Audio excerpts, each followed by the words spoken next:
মালদার হরিশ্চন্দ্রপুরে বিধায়কের নিজের গড়েই জলসংকট, দফায় দফায় বিক্ষোভ। জনস্বাস্থ্য কারিগরি দপ্তরে জলের গাড়ি ফিরিয়ে দিলেন মহিলারা। এক দুদিনের সমস্যা নয়, তাই জোড়াতালি দিয়ে সমাধান চান না তারা।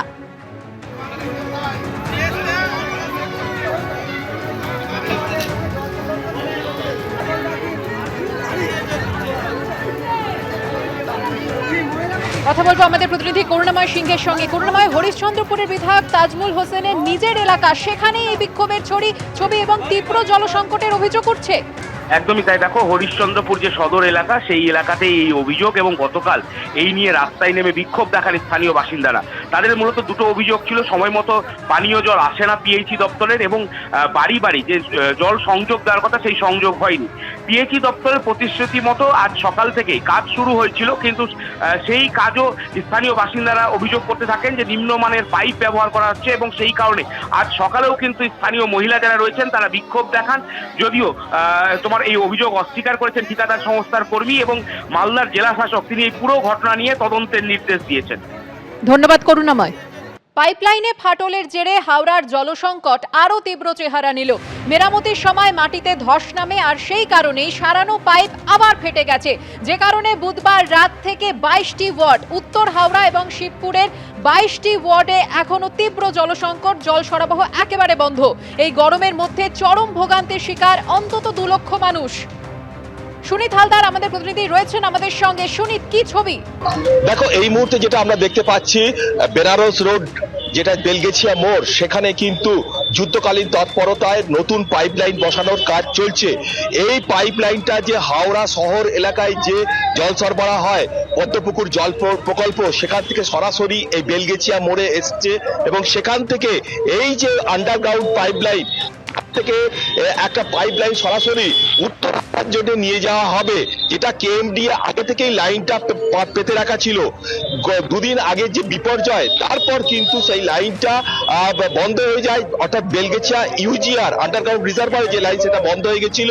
কিন্তু তারপর কিন্তু এই লাইনটা সরাসরি সেটা উত্তর হাওড়ার সঙ্গে যোগাযোগ করা হবে, এবং সেই লাইনটাই কিন্তু পাতা হচ্ছে। এই মুহূর্তে আমার সঙ্গে হচ্ছে হাওড়া পুরসভা প্রশাসক মন্ডলীর চেয়ারম্যান সুজয় চক্রবর্তী। তিনি নিজে পরিদর্শনে এসেছেন, কাজের অগ্রগতি দেখতে এসেছেন। আমরা একটু জিজ্ঞাসা করে নেব, আর ডক্টর, কি পরিস্থিতি? প্রথম পরিস্থিতি বলি আমি, আজকে আমাদের এখানে যে কাজ যে অত্যন্ত যুদ্ধকালীন পরিস্থিতিতে হচ্ছে, সেটা আপনারা দেখতে পাচ্ছেন। আমি প্রথমে আমাদের রাজ্যের মাননীয় মুখ্যমন্ত্রী মমতা বন্দ্যোপাধ্যায়, ওনাকে আমি আমার পূর্ণ কৃতজ্ঞতা জানাবো। উনি যেভাবে সাপোর্ট দিয়েছেন, উনি খোঁজ নিয়েছেন, এবং আমাদের কলকাতার মহানাগরিক তথা আমাদের পুরো নগর উন্নয়ন দপ্তরের মাননীয় মন্ত্রী ফিরহাদ হাকিম সাহেব যেভাবে ওনারা সাপোর্ট দিয়েছেন আমাদের এই সমস্যাকে মেটানোর জন্য, আমি ওনাদের কাছে হাওড়াবাসীর পক্ষ থেকে কৃতজ্ঞতা জানাই। আজকে আমি এটুকু বলতে পারি আপনাকে, মধ্য হাওড়া এবং শিবপুরের যে জল সংকট ছিল, সেই জল সংকট কিন্তু প্রায় মিটে গেছে। অর্থাৎ মধ্য হাওড়া শিবপুরে এই মুহূর্তে কোনো সমস্যা নেই। আমাদের সমস্যা রয়েছে উত্তর হাওড়া, যার জন্য এই লাইন জোগাড় চেষ্টা চলছে। এবার আমরা এখন সমস্ত আমাদের যা জলের ট্যাঙ্কার আছে, সেই ট্যাঙ্কার আমরা এখন সব উত্তর হাওড়ায় আমরা পাঠাচ্ছি। এটা আমাদের ধারণা আরো একটা দিন অন্তত লাগবে নিদেন পক্ষে। আধিকারিকরা যা বলছেন, তারা চেষ্টা করছেন কালকের মধ্যে যদি এটাকে রিকানেক্ট করা যায়। যদি না হয়, আমি আশা করছি লেটেস্ট বাই মানডে আমাদের জলের সরবরাহ উত্তর হাওড়ার ক্ষেত্রে আমরা অনেকটাই স্বাভাবিক করতে পারবো। তার মানে আপনি বলতে চাইছেন এই যে গরমে আরো একদিন জল কষ্ট করতে হবে? দেখুন, আমি একটা কথা বলি, আমি এমনিতে হাওড়ার মানুষের কাছে আমার আন্তরিক কৃতজ্ঞতা জানাই। তারা যেভাবে আমাদের পাশে থেকেছেন এই বিপর্যয়ের সময়, তারা যেভাবে আমাদের পাশে দাঁড়িয়ে সমর্থন করেছেন। কিন্তু এটা হঠাৎ একটা প্রাকৃতিক বিপর্যয় ঘটেছে।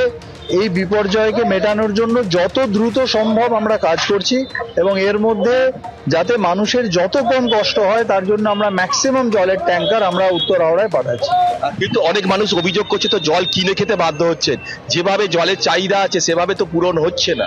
গতকাল পর্যন্ত আমরা এই ছবিটাই তো দেখেছিলাম। না, ক্রাইসিস তো দেখুন আছে, এটা আমি অস্বীকার করার কোনো জায়গায় নেই, কিন্তু আমরা চেষ্টা করছি ম্যাক্সিমাম সাপোর্ট আমরা যাতে দিতে পারি। আমরা নির্দেশ দিয়েছি আমাদের উত্তর হাওড়ার মাননীয় বিধায়ক উনিও এ ব্যাপারে লেগে আছেন এবং আমরা পুরোপুরি ফোকাস করছি উত্তর হাওড়ায় এখন যাতে জল ওখানে সব ট্যাঙ্কার পাঠানো যায়। অর্থাৎ একেবারে যত দ্রুত প্রশাসন- সম্ভব পরিস্থিতি স্বাভাবিক করার চেষ্টা চলছে। ধন্যবাদ তোমাকে সুনীত।